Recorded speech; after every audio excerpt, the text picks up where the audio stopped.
Bonjour, c'est Florent. Alors dans cette vidéo, on va parler des émotions négatives, des émotions comme la peur, la culpabilité, la honte, la frustration, la colère, l'angoisse, etc., etc. Donc toutes ces émotions qui en général voilà, sont connotées comme négatives, qu'on n'a pas envie de ressentir, que souvent tu cherches à éviter. Alors je fais cette vidéo aussi en écho par rapport à ma vidéo précédente Open Coaching sur les émotions, où j'ai eu beaucoup de questions en fait sur comment gérer les émotions négatives, comment gérer les émotions difficiles. Alors déjà, le premier truc à faire, c'est déjà de comprendre que d'un point de vue vraiment plus professionnel en tant que coach, on va pas parler d'émotions négatives. C'est-à-dire qu'il n'y a pas d'émotions en fait, et ça c'est un point important en termes de psychologie, de bien garder en tête qu'il n'y a pas d'émotions positives ou négatives justement. Et le problème c'est que déjà si quand on ressent de la peur, quand on parle de colère, quand on parle de frustration, quand on parle de culpabilité, etc., etc., si on parle de quelque chose de négatif déjà, ça va pas nous aider à pouvoir le gérer entre guillemets, c'est-à-dire l'utiliser de manière efficace. Et ce qu'on va dans cette vidéo, c'est qu'en fait, c'est plus important plutôt de parler de comment utiliser les émotions difficiles ou les émotions entre guillemets désagréables à son service, parce que c'est des émotions, et si c'est des émotions, c'est qu'elles sont là pour quelque chose et elles sont là pour nous faire avancer. Donc ce que je vais pouvoir t'aider à comprendre dans cette vidéo, c'est que les émotions que tu considères peut-être aujourd'hui comme 99% des gens comme négatives sont peut-être parfois tes meilleurs outils, peut-être parfois tes meilleurs amis, peut-être parfois tes meilleurs alliés. C'est ça qui est important de comprendre. Alors pourquoi?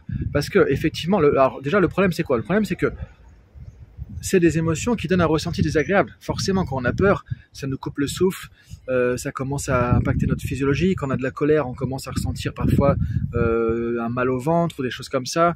On sent un mal-être aussi qui est là, quand il y a de la frustration, quand il y a de la culpabilité, etc. Tout ça, ça donne des ressentis négatifs, ça donne des sensations difficiles, pas agréables, qui sont pas forcément ce qu'on veut ressentir, évidemment. Donc, on a tendance à faire quoi? À le rejeter. Le mot-clé est là, on a tendance à rejeter cette émotion. Il y a plein de gens qui viennent en coaching en disant « je voudrais supprimer la peur, je voudrais ne plus ressentir de la colère, ne plus ressentir patati patata ». Et le problème, c'est ça, c'est que on vient en rejet, en opposition avec ces émotions. Donc, qu'est-ce qui se passe? Ça va augmenter la problématique. En fait, si je commence à ressentir de la colère, de ressentir de la peur, si je ressens de la colère, d'être en colère, en fait, c'est comme si au départ, j'avais quelque chose qui vient pour quelque chose, on va le voir après, et moi, en fait, par ma propre vision des choses, par ma propre perception des choses, parce que, encore une fois, c'est quoi la colère, c'est quoi la peur, c'est ce que j'en fais dans ma tête.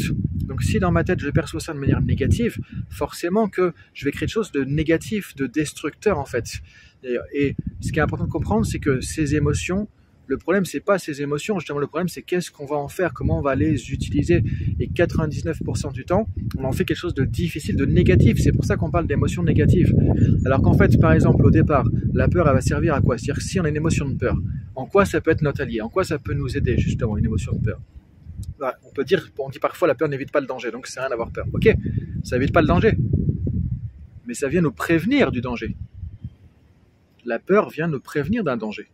Maintenant, la question à se poser, est-ce que ce danger, premièrement, il est factuel? Je risque quelque chose? Je sais pas, par exemple, si je commence à monter sur le toit et que je tombe, ben, peut-être que oui, je vais y rester. Il y a peut-être un danger, donc il y a peut-être de la peur, c'est normal, c'est plutôt légitime. Maintenant, si je parle devant un comité de direction, si je fais, je sais pas, une prise de parole quelque part, si je veux demander une augmentation à mon patron, si je veux demander à quelqu'un de faire quelque chose et que j'ai peur de ça, vous voyez que là c'est pas là, tu vois que on n'est pas dans la même chose. C'est pas la même peur que quand je suis sur un toit à 10 mètres et que je peux me tuer en fait. Mais dans tous les cas, cette peur elle va venir pourquoi? Elle va venir pour me dire ok, attention à quelque chose. Elle vient pour me rappeler qu'il y a un danger. Et donc du coup, maintenant la question à se poser, c'est est-ce qu'il y a un vrai danger ou est-ce que c'est un danger virtuel entre guillemets? Danger virtuel, c'est quoi? C'est que, en fait, quand tu as peur de demander quelque chose à quelqu'un, quand tu as peur de parler à ton patron, quand tu as peur de donner un feedback, quand tu as peur d'être critiqué, quand tu as peur d'être jugé, quand tu as peur de te tromper, quand tu as peur de ne pas y arriver, quand tu as peur de je sais pas quoi, c'est dans ta tête. C'est dans tes constructions mentales, ce n'est pas dans la réalité. Ce n'est pas dans la réalité comme quand tu es à 10 mètres et que tu peux tomber, t'écraser au sol. Et c'est ça la nuance. Et donc là, la peur, elle vient dire quoi? Elle vient dire il y a un danger. Mais toi, tu te rends compte que c'est un danger virtuel. Donc qu'est-ce qu'elle vient faire la peur? Là, elle vient te montrer qu'effectivement, toi, tu construis une perception de danger dans cette situation. Donc ça veut dire quoi? Ça veut dire qu'il y a des croyances limitantes derrière, ça veut dire que tu as une vision du monde qui est erronée, qui ne t'aide pas à avancer. Et donc qu'est-ce que tu peux faire? Tu peux changer, évoluer.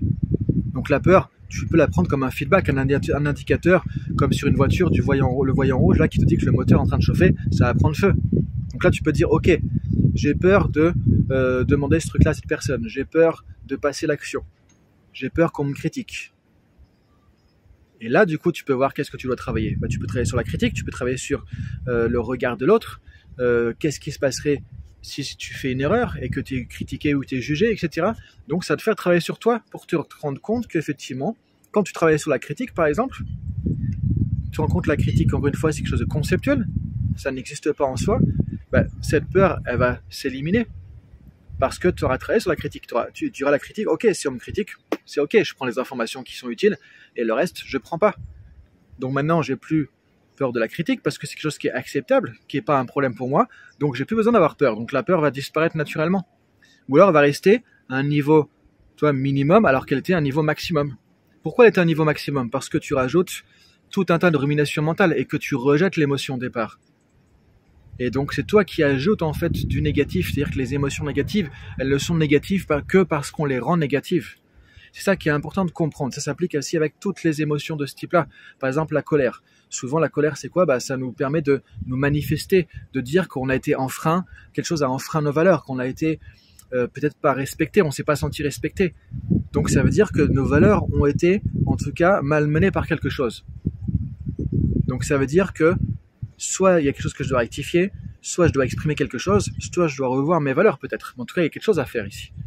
Donc encore une fois, l'idée, c'est de comprendre que ces émotions, entre guillemets, négatives ont ce qu'on appelle en PNL, en neurosémantique en particulier, une intention positive. Elles sont là pour t'aider à faire quelque chose.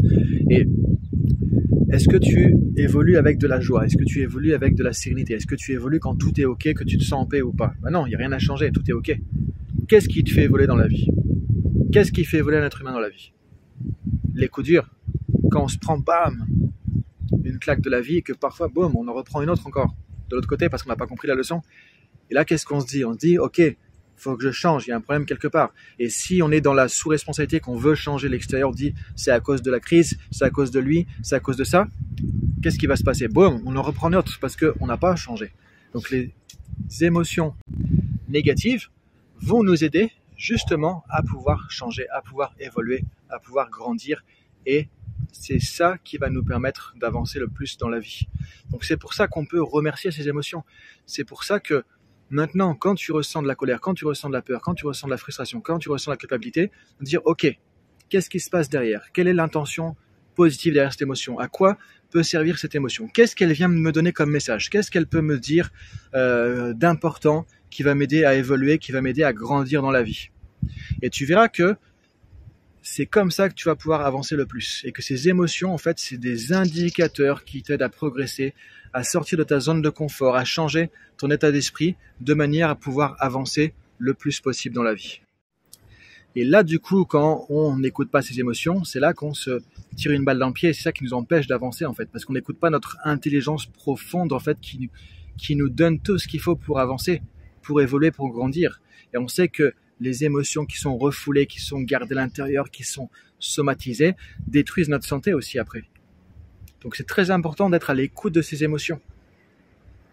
Alors maintenant, c'est pas forcément évident effectivement de faire ça. Moi j'ai vu quand j'ai pratiqué beaucoup la méditation dans des retraites ou autres, je sais que les moines bouddhistes disaient souvent de se mettre en position de méditation, d'accepter tout ce qui vient, accepter les émotions, juste les observer. C'est pas évident. La PNL, la neurosémantique en particulier, le coaching nous donne des outils aussi qui vont nous aider. La méditation va faire un travail sur le long terme. Et maintenant, quand tu as besoin de travailler une émotion particulière de peur par rapport à une situation donnée, de colère par rapport à une situation donnée, de culpabilité par rapport à quelque chose, là, tu peux avoir des outils qui vont t'aider par rapport à ça. Alors, j'ai vu que dans les réponses à l'open coaching, il y a beaucoup la peur qui revenait. Effectivement, on est dans un contexte en ce moment assez anxiogène où il y a beaucoup de peur par rapport à tout un tas de choses. Donc, ce que je te propose effectivement, justement, c'est que tu vas pouvoir trouver un lien en dessous de cette vidéo vers un programme justement apprivoiser la peur, qui va t'aider, qui va te donner les étapes, les outils, la méthodologie. 1, 2, 3, 4. Voilà, tu vois, je t'accompagne de manière professionnelle, structurée, comme je le fais avec mes clients en coaching, pour t'aider à apprivoiser la peur et à faire de la peur ton allié plutôt que ton pire ennemi, parce que la plupart du temps, c'est notre pire ennemi. Encore une fois, c'est pas à cause de la peur, c'est à cause de nous. C'est à cause de toi. Qu'est-ce que tu fais avec ces peurs?